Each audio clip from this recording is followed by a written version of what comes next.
Olá, meu nome é Sérgio Cavalieri, sou o professor Cavalieri e agradeço a sua atenção para o tema que nós vamos examinar. Eu quero hoje ver com vocês o nosso sistema de responsabilidade civil, para que tenhamos uma ideia de qual é a visão que temos hoje com relação à responsabilidade civil. Temos um sistema bastante complexo e que importa, portanto, analisá-lo, examiná-lo para bem compreendê-lo. Houve um tempo, que não vai muito longe, em que o nosso sistema de responsabilidade civil era muito singelo. Ele era praticamente baseado em um só artigo. Isto é, no tempo do nosso Código Civil 16. O único artigo do Código Civil 16 que tratava da responsabilidade civil era o artigo 159, que dizia o seguinte, artigo 159, é a cláusula geral de responsabilidade civil do Código Civil 16. Aquele que, por ação ou omissão voluntária, negligência ou imprudência, violar direito ou causar prejuízo a outrem, fica obrigado a reparar o dano. Esta era a única cláusula geral de responsabilidade civil, que eu digo, que havia no Código Civil 16. Então, toda a responsabilidade civil era baseada nesse dispositivo. Eu costumo dizer que esse artigo 159 era uma espécie assim de cônsul. Os mais antigos também se recordam de uma publicidade que foi feita durante muito tempo da geladeira cônsul. E a ideia da publicidade era que ela era uma pequena, grande geladeira. Então, vinha a empregada e perguntava, patroa, o que eu faço com isso aqui? E ela dizia, bota na cônsul. De repente ela voltava de novo, patroa, o que eu faço com isso aqui? Bota na cônsul. Tudo na cônsul, cabia tudo na cônsul. Essa era realmente a cláusula geral de responsabilidade civil do Código Civil 16, era cônsul. Tudo cabia na cônsul. Qualquer tipo de responsabilidade podia se enquadrar na cônsul. É por isso que naquele tempo, e eu estou dizendo do meu tempo, que eu fiz o curso de Direito na década de 60. Na década de 60 e até depois disso, não se estudava responsabilidade civil. Por quê? Porque bastava conhecer o artigo 159. Eu tive na Faculdade Nacional de Direito com o professor, o grande civilista Santiago Dantas. E maior informação que eu tive com relação à responsabilidade civil era essa, artigo 159. Então bastava conhecer o artigo 159 e se enquadrava tudo ali. Vocês observam que esse artigo 159 tinha por fundamento a culpa. Então, quer dizer, a responsabilidade civil era toda fundada na culpa. E aonde está a culpa? Aquele que por ação, omissão voluntária, negligência ou imprudência, violar direito e causar, etc. Então era preciso, para que alguém viesse a ser responsabilizado, que tivesse agido com culpa. E culpa provada. Era preciso que a vítima, aquele que sofreu o dano, provasse não só que sofreu o dano, mas também que aquele que lhe causou o dano havia agido com culpa. E por isso também que eu digo que a culpa era a grande vedete da responsabilidade civil. Ninguém era obrigado a indenizar sem que tivesse agido com culpa. A culpa, desculpe a imagem, como vedete, ela subia no palco, fazia striptease e não começava a festa enquanto não houvesse culpa. Mas, meus amigos, o que aconteceu no século XX, século passado, principalmente a partir da segunda metade do século XX? Nós tivemos uma revolução tecnológica, científica e industrial. Uma total revolução. Só para vocês terem uma ideia, eu viajei muito tempo de Maria Fumaça. Eu vinha de Campo Grande, numerava meus pais, estudava aqui em São Paulo e vim de Maria Fumaça. Hoje, Maria Fumaça nem existe mais. A locomotiva mais veloz, quando ela foi lançada, corria a espantosa velocidade de 6 km por hora. 6 km por hora a gente faz a pé, né? Agora, o que nós temos hoje? Em menos de 50, 60 anos, o homem conseguiu penetrar no espaço sideral, já foi à Lua. Eu me lembro quando o homem foi à Lua, o mundo parou. chegou a ir até outros planetas através de naves especiais, conseguiu penetrar no mundo invisível do micróbio, da bactéria, desintegrou o átomo. Infelizmente isso aconteceu, né? Porque hoje nós temos uma vida melhor. Enfim, houve uma completa revolução. Talvez vocês mais jovens não se lembram, ou melhor, não acompanharam essa revolução. Eu acompanhei, eu vi o antes, durante e depois. E posso dizer que temos hoje, em razão disso, um novo mundo. Novo mundo econômico, social, político, etc. Para não espicharmos muito o tema da revolução tecnológica, eu lembro que, no meu entender, o ponto ápice dessa revolução tecnológica está na internet e na informática. Sabe como que nós assistimos Copa do Mundo na década de 60? Pelo rádio. Garrincha, você já deve ter ouvido falar em Garrincha, né? Garrincha era um grande jogador que nós tínhamos e a gente ficava no rádio ouvindo os dribles que o Garrincha dava. E quando o rádio parava, a gente dava uma porrada no rádio para não perder o gol. Era essa a tecnologia da época. Agora, como é que você assistiu à última Copa do Mundo? E agora, né? Sentado na sua casa, vendo televisão, vendo e ouvindo aquilo que estava acontecendo lá do outro lado do mundo. E mais, com mais precisão até do que aqueles que estavam no campo. Porque houve um momento lá, embora não tenha assistido todos os jogos, houve um momento lá em que a bola entrou no gol, o mundo todo viu, mas o juiz não viu. Isso é a tecnologia que vivemos hoje. Houve aí o casamento da rainha, da princesa lá da Inglaterra com o príncipe, etc. Aquilo foi também um acontecimento mundial. Pois bem, meus amigos, a sua casa, as pessoas que gostarem assistiram isso, viram com mais precisão o vestido da noiva e tudo mais, do que aqueles que estavam dentro da abadia de Westminster. Isto é a revolução que ocorreu nesse século XX. E aí? Por que eu estou falando dessa revolução tecnológica científica? Porque o direito, você sabe disso, é um sistema de normas para disciplinar a vida em sociedade. Começa lá na Constituição e vai até nas normas e regras mais inferiores. Mas é um sistema para disciplinar. E o direito muda necessariamente à medida em que muda a sociedade. Mudando a sociedade, mudando a vida econômica, política, social, tem que mudar o direito. E foi isso que aconteceu. Houve essa revolução tecnológica, por exemplo, só para ilustrarmos a questão do avanço no meio de transporte. Transporte aéreo, transporte de ônibus, transporte de trem, completamente diferente daquilo que nós tínhamos, e foi necessário o quê? Mudança da ordem jurídica, mudança da lei, mudança do direito. E essa mudança foi tão grande que tornou-se necessário até o surgimento de novos direitos. O que são novos direitos? Direitos que não existiam no meu tempo de estudante de direito e que passaram a existir. Direito espacial não se existia, biodireito não existia. Por que temos agora esses novos direitos? O direito do consumidor, melhor exemplo, eu vou falar ainda sobre isso. O melhor exemplo, por que esses direitos surgiram? Porque surgiram novas áreas do conhecimento humano que exigiram também regras de conduta, regras de disciplinamento. Lembro ainda que todas as áreas do direito sofreram uma profunda mudança, temos hoje um novo direito, mas entre as áreas do direito, as que mais mudaram foram exatamente a de direito de família e responsabilidade civil. Direito de família.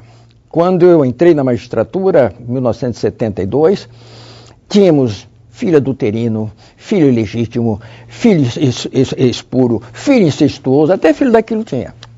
E eles sequer tinham o direito de reconhecer a paternidade. Era essa. Concubina era palavrão. A mulher separada tinha que viver escondida. E hoje? Hoje são todos iguais, felizmente, principalmente depois da Constituição de 88. O que mudou?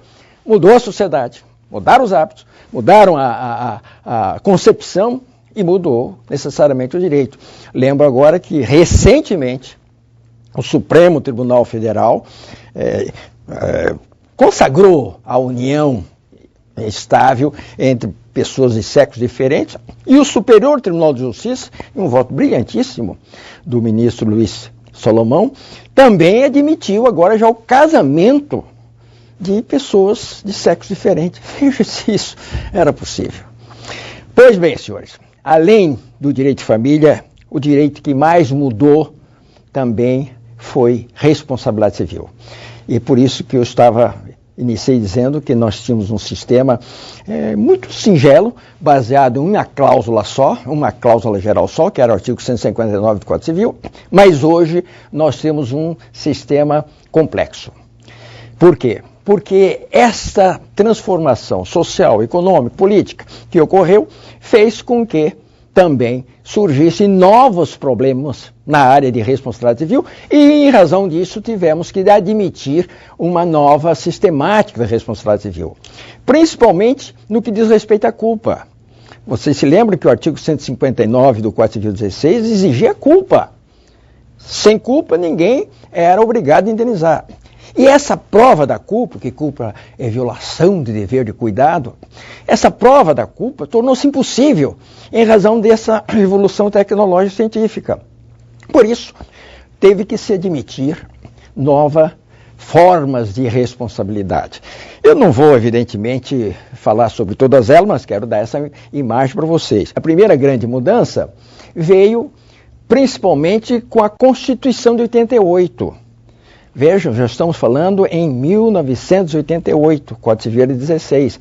Que fez a Constituição de 88? Em primeiro lugar, no artigo, anotem-se, esses dispositivos são importantes, no artigo 5º, inciso 5, a Constituição de 88 admitiu expressamente a indenização do dano moral. Essa era uma questão muito discutida, se dano moral era indenizável, se não era indenizável. Também, desculpe citar exemplo próprio como magistrado, durante muita década, mais de uma década, a gente discutiu se indenizava ou não indenizava dano moral. A Constituição acabou com isso e disse o quê? É assegurada a indenização pelo dano moral. Também no inciso 10 do artigo 5 da Constituição, está lá, são invioláveis a intimidade, a vida privada, a honra, né, assegurada a indenização pelo dano moral. E pelo dano material também. Quer dizer, foi uma mudança introduzida pela própria Constituição. Além desse dispositivo, há um outro na Constituição que merece também atenção e que demonstra esse avanço. É o artigo 37, parágrafo 6º da Constituição. Estou falando, vocês estão vendo, da Constituição. E vejam como a importância da responsabilidade civil subiu, ascendeu. Ela que era toda disciplinada em um só dispositivo lá do artigo 159 do Código Civil, passou agora a ter algumas áreas da sua atuação disciplinada pela Constituição, lei máxima. Lá no artigo 37, parágrafo 6º, a Constituição de 88 não só manteve a responsabilidade objetiva. O que é responsabilidade objetiva? Vamos ver isso com mais detalhe, né? À medida que você já deve estudar a responsabilidade civil, vai ver que a responsabilidade objetiva é uma responsabilidade sem culpa. Uma responsabilidade que, para alguém ter que indenizar, basta causar o dano. Não é necessário que tenha agido com culpa.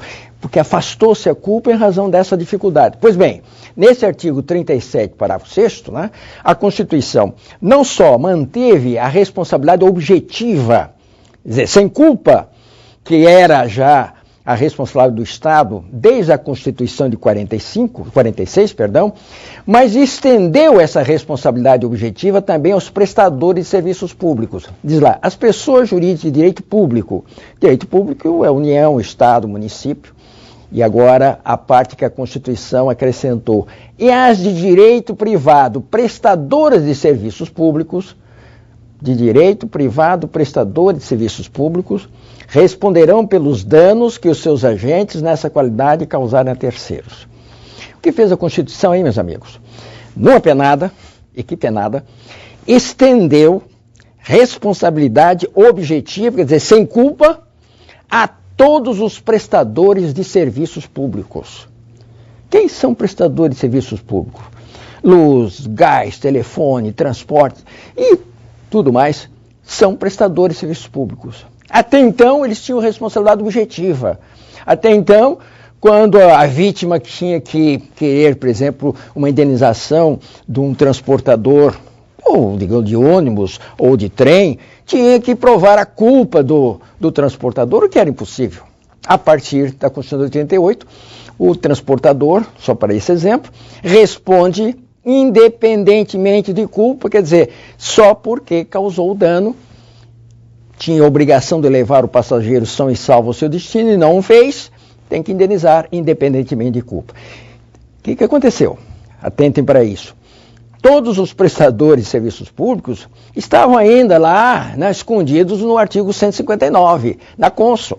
A partir daí, todos passaram a responder sem culpa, objetivamente, mas agora com base numa disposição muito mais importante, que é o artigo 37, né, parágrafo 6º da Constituição. Eu não vou descer a detalhes, mas eu lembro a vocês que a Constituição tem outras disposições com relação à responsabilidade civil, tal a sua importância. Por exemplo, com relação à responsabilidade por dano nuclear.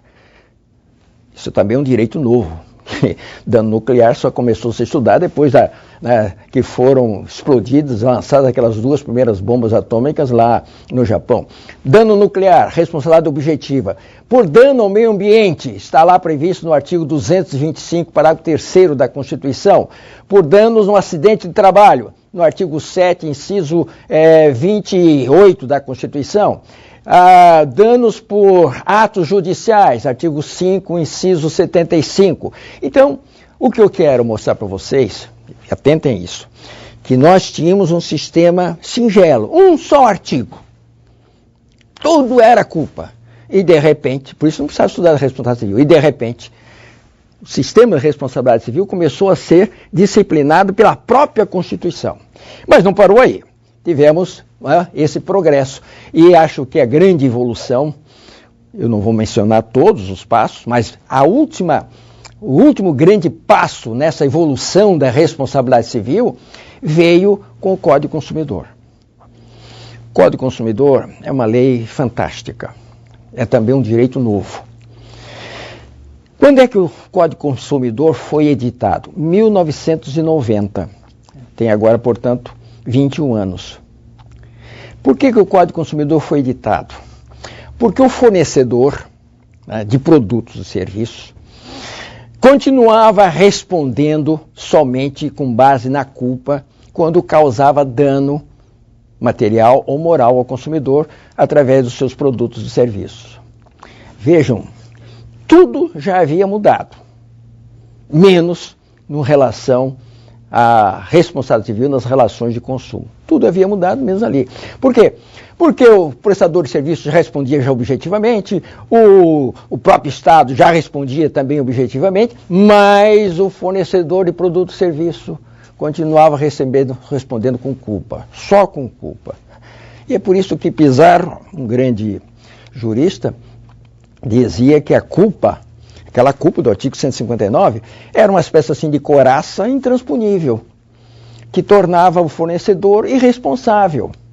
Ele causava danos materiais e morais a milhares de consumidores e ficava por isso mesmo. Por que ficava por isso mesmo? Porque o consumidor jamais tinha condição de provar que sofreu o dano. Olha, o dano até ele conseguia provar tranquilamente, mas a culpa do fornecedor. O fornecedor ficava escondido atrás da culpa.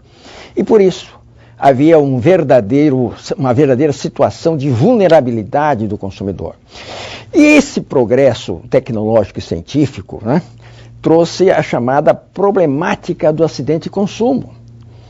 Por quê, meus amigos? Com a produção em massa e o consumo em massa, um único defeito do produto, um único defeito de fabricação, de concepção, passou a causar dano a um número indeterminado de pessoas, danos em massa, dano coletivo. Fiquem tranquilos, porque hoje não há dúvida que o silicone é melhor amigo do peito.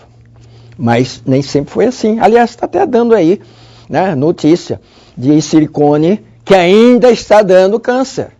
Mas quando ele foi lançado no mercado, causou câncer a centenas de vítimas. Em razão de quê? Um único defeito do produto. Imaginem vocês naquele tempo, em que não havia o Código do Consumidor, em que a vítima tinha que provar a culpa do fornecedor. Era impossível. Então, o que aconteceu?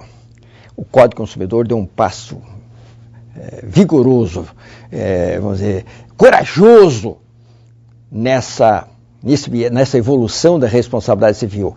Então, atentem. O artigo 12 do Código do Consumidor estabeleceu também responsabilidade objetiva para todos os fornecedores de produtos.